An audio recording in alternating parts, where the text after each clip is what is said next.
কিছু কথা নিয়ে আজ লাইভে আসা। আপনাদের সামনে দাঁড়িয়েছি যে সম্প্রতি রংপুরে গঙ্গাচড়ায় যে ধর্ম অবমাননার অভিযোগে 17 বছরের একটা নাবালক কিশোরকে গ্রেপ্তার এবং পরে সংখ্যালঘু বাড়িঘর অগ্নিসংযোগ এবং তাদেরকে ভয়াবহ হামলা করা এবং মাত্র কয়েক ঘন্টার ব্যবধানে অত্যন্ত 15টি বাড়ি ভাঙচুর, লুটপাট এবং দগ্ধ করা হয়। শিশু, নারী এমনকি বৃদ্ধাদের পর্যন্ত বাড়ি থেকে তাড়িয়ে দেওয়া হয়েছে এবং তারা ভয়ে এখন গ্রাম ছাড়া এবং দূরে তারা আশ্রয় নিয়ে ঘুরে বেড়াচ্ছে। এটা কি কোনো বিচ্ছিন্ন ঘটনা নয়? বাংলাদেশের বিভিন্ন প্রান্তে বারবার একই চিত্র দেখা যাচ্ছে।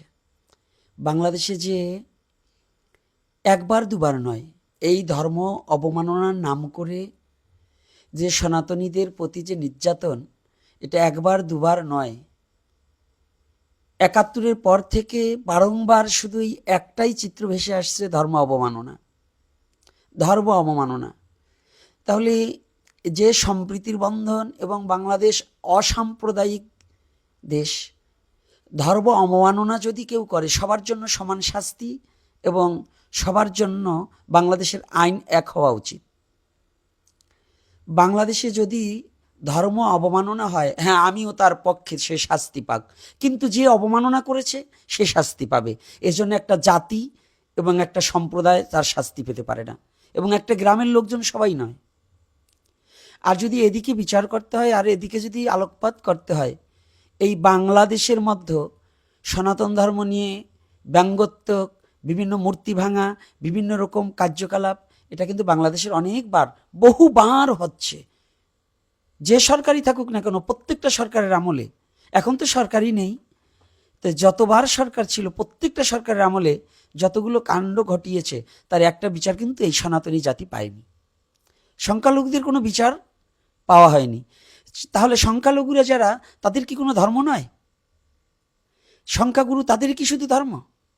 আর এই যে যে একটা অমানবিক সংজ্ঞা এবং অমানবিক আচরণ, অমানবিক আইন, এটা মানবিক আইনকে আমি বলছি না, কারণ যদি এটা হয়, আইন তো সবার জন্য সমান, তাহলে যদি সবার জন্য সমান হয়, তাহলে আজকে একটা কিশোর, তাকে ফাঁসিয়ে দেওয়া হয়েছে কিনা এটাও তদন্ত করা হয়নি, অথচ সে গ্রামটাকে 15টা বাড়ি নয়, শুধু আরও অন্যান্য বাড়িঘর এবং ওই এলাকাটাই আজকে হিন্দু থাকায় দুষ্কর হয়ে দাঁড়িয়েছে। এটা কি বাংলাদেশের প্রশাসন এবং অন্তর্বর্তী সরকারের আওতাধীন নয়? এটা কি চোখে পড়ে না? এই যে ধর্ম অবমাননার নামে অভিযোগ উঠলেই সংখ্যালঘুদের বাড়ি ঘর ভাঙচুর এবং অগ্নিসংযোগ, পুড়িয়ে দেওয়া, মন্দির ভাঙা, মন্দিরের প্রতি হামলা, মন্দির কি যখন এই অবমাননা ব্যতিরিক্ত যতগুলো মন্দির ভাঙা হয়েছে, এ মন্দির কারা ভেঙেছে? এই মন্দিরের, তাহলে এই যে মন্দির অবমাননা এবং ধর্ম অবমাননা, এর বিচার কি সরকার একটাও করতে পেরেছে? আজ অবধি কোনো সরকার কি? দলের বড় বড় কথা বলার মতো লোক আছে, নেতা সাজার মতো, হ্যাঁ পাশে আছি, আমাদেরকে অভিনয় করে দেখানোর মতো লোকের অভাব নেই, কিন্তু বাস্তবে কোনোদিনও কোনো এই সনাতনী জাতির কোনো সুষ্ঠু বিচার এই বাংলার মাটিতে আজ অবধি আমরা পাইনি এবং পাচ্ছিও না। অথচ প্রকৃত তদন্ত না বা ন্যায় বিচারের কোনো নিশ্চয়তা থাকে না, যে কোনো কারণে হোক আমাদের কোনো ন্যায় বিচার আমরা পাই না। এর আগে, কিছুদিন আগে যে ঘটনা ঘটে গেল লালমনিরহাটে, সেখানেও সেখানকার ওছি যে কথাটা বলেছে, এই ওছিও সাম্প্রদায়িক দাঙ্গা বাঁধাবার জন্য তিনি নিজেও তার সাথে সংশ্লিষ্ট এবং তার সাথে জড়িত আছেন।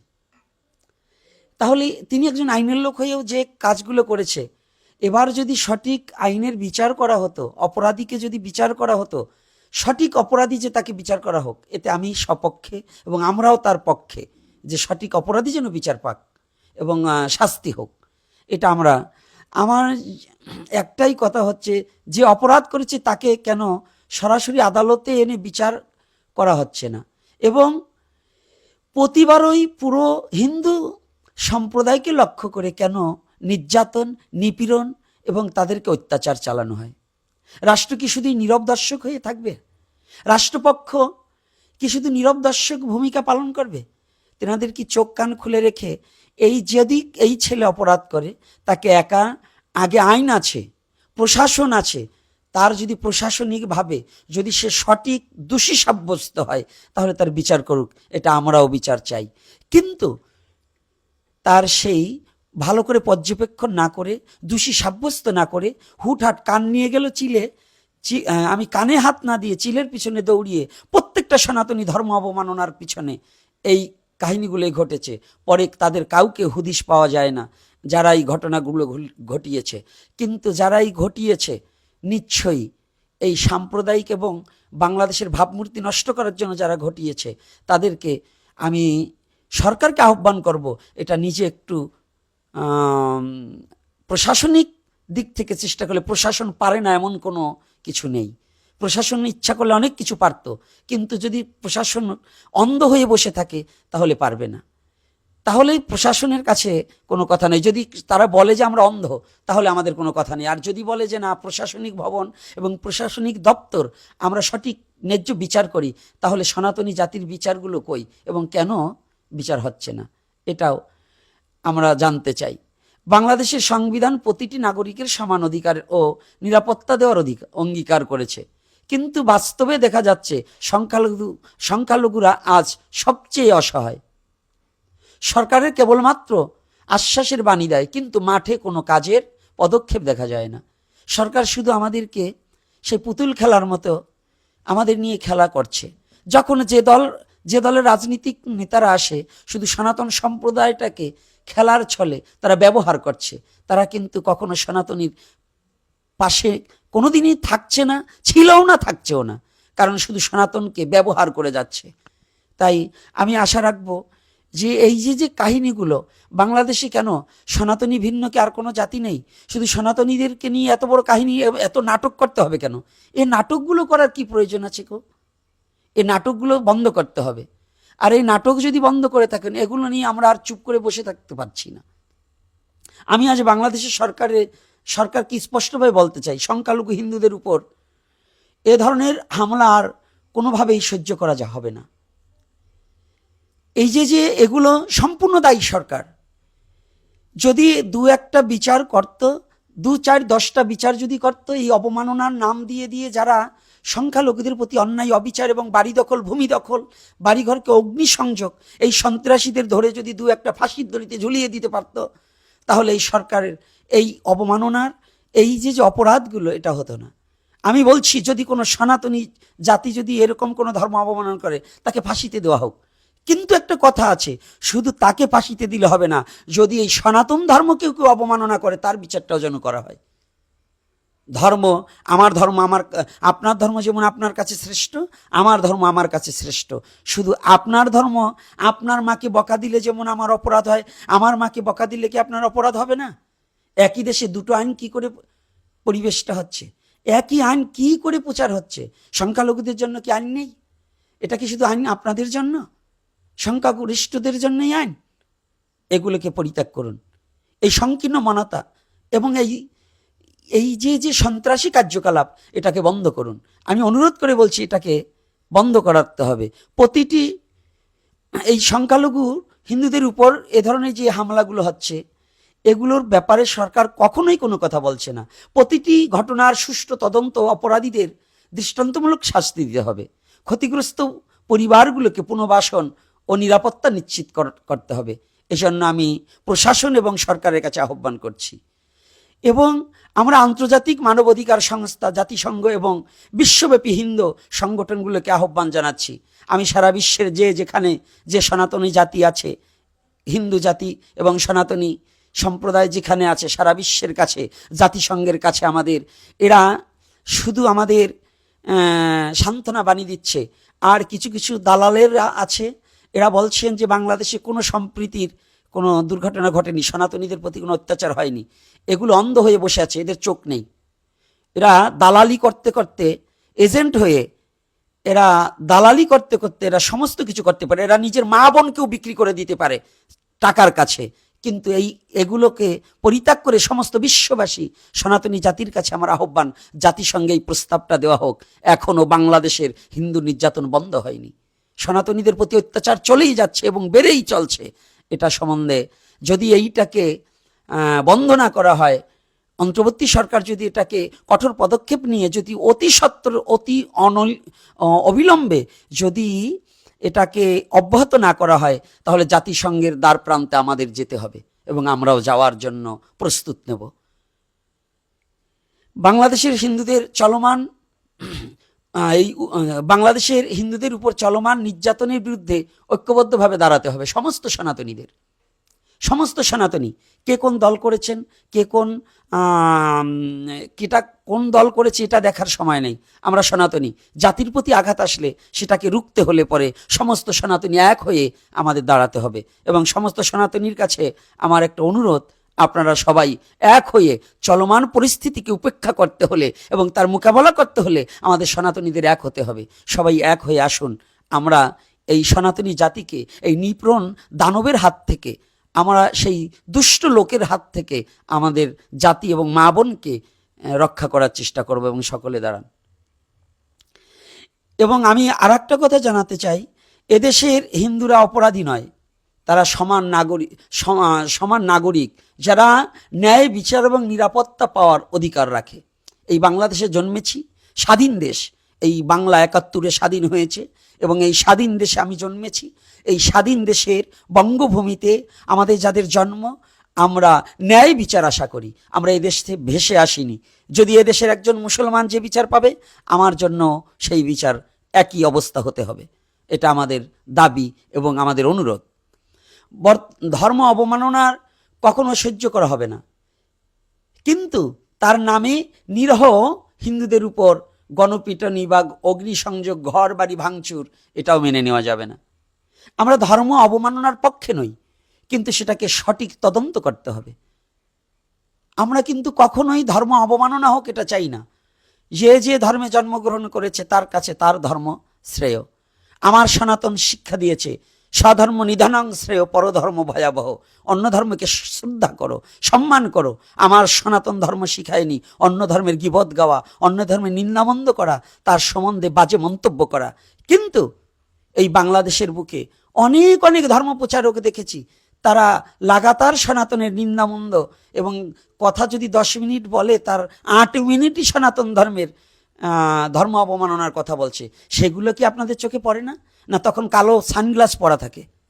হ্যাঁ, তখন কি এগুলো কি আপনাদের দৃষ্টিগোচর হয় না? তাই বাংলাদেশের সকল রাজনৈতিক দলগুলোকে আমরা আহ্বান করছি হিন্দুদের পাশে দাঁড়ানোর জন্য।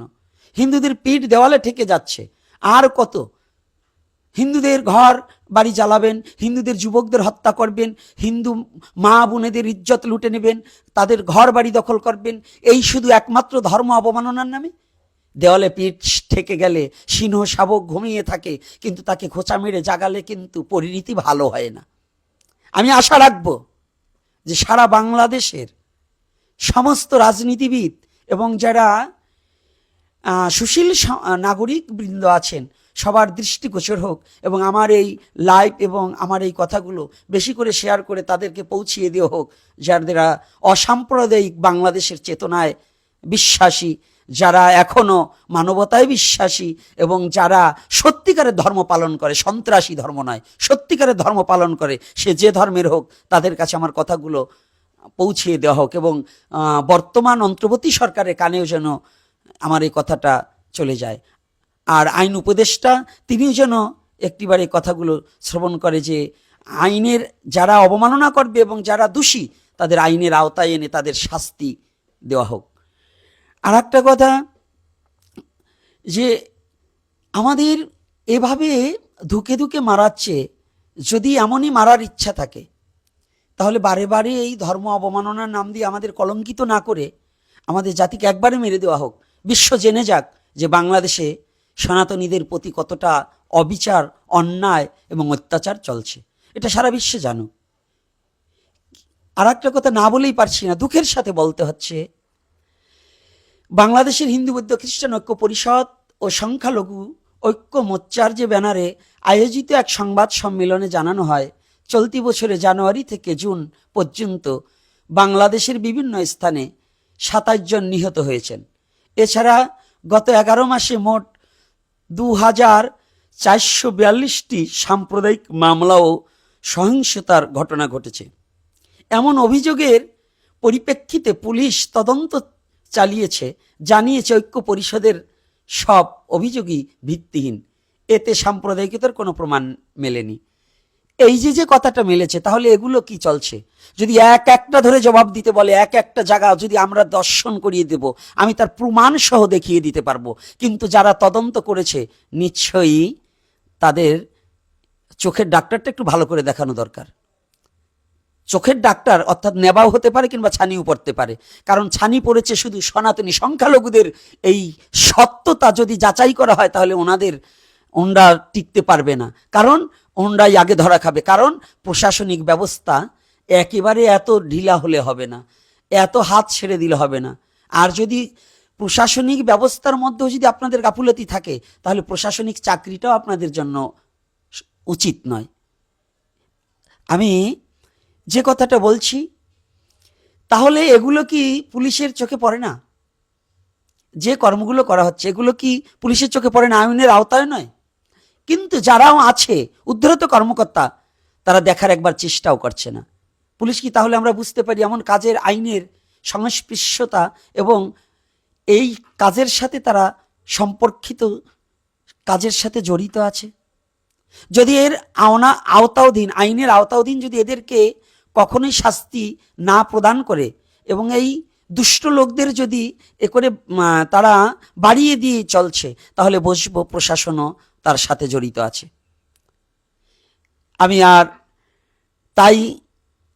আমি রাষ্ট্রের কাছে বলতে চাই, হিন্দু শান্তিতে বাঁচতে চায়, এমন কোনো পরিবেশ তৈরি করবেন না যে বাংলাদেশটা যেন অশান্তির একটা আগুন সারা জীবন বয়ে না বেড়াতে হয়। বাংলাদেশে যেন অশান্তির আগুনটা কারো বুকে না জ্বলুক। সনাতনী জাতি শান্তিতে থাকতে চায়, মিলেমিশে থাকতে চায়। এখনো সনাতনী জাতি বাংলাকে পরিত্যাগ করার ইচ্ছা নেই, কিন্তু আপনারা জোর করে বাধ্য করে এই ধর্ম অবমাননার নাম দিয়ে বিভিন্ন রকম পন্থাকে অবলম্বন করে সনাতনী জাতিকে দেশ ছাড়া, বাস্তবিতে হারা এবং সনাতনী জাতির মা বোনদের ইজ্জত নিয়ে খেলা করা, এটা কিন্তু সনাতনী জাতি আর মেনে নিতে ইচ্ছুক নই। তাই আমি অনুরোধ করছি, এরপর থেকে যেন বাংলাদেশের মানচিত্রে যেন এমন কোনো ঘটনা না ঘটে। এবং আর একটা কথা জানাতে চাই, কি সুন্দর সাংবাদিকরা, কিছু এই যে সাংবাদিক আছে তারা ভুয়ো সংবাদগুলো দিতে পারে, আর বাস্তব ঘটনাগুলো কোনো সরকারি চ্যানেলগুলোয় কখনোই সে সংবাদকে দেখানো হয় না। কি এতে কি আপনাদের ক্ষুণ্ণ হয়ে যাবে? বাস্তবতা, সাংবাদিককে আগে মানুষ বিশ্বাস করত, আর এ কারণে কিন্তু সাংবাদিকদের মুখে থুতু ফেলবে। আপনাদের কিছু সাংবাদিক যাদের বৈশিষ্ট্যগুলো ধরার, যারা কোনো সত্যতা প্রচার না করে মিথ্যাকে প্রচার করছেন আর সত্যকে আড়াল করে রাখতে চান, এই কারণে কিন্তু বাস্তব সাংবাদিক, যারা ভালো সাংবাদিক, তাদেরও একদিন ঘৃণার পাত্র হয়ে দাঁড়াতে হবে। তাই মানুষে খবরের কাগজ পড়বে না, সংবাদ দেখতে চাবে না আপনাদের এই অত্যাচারে।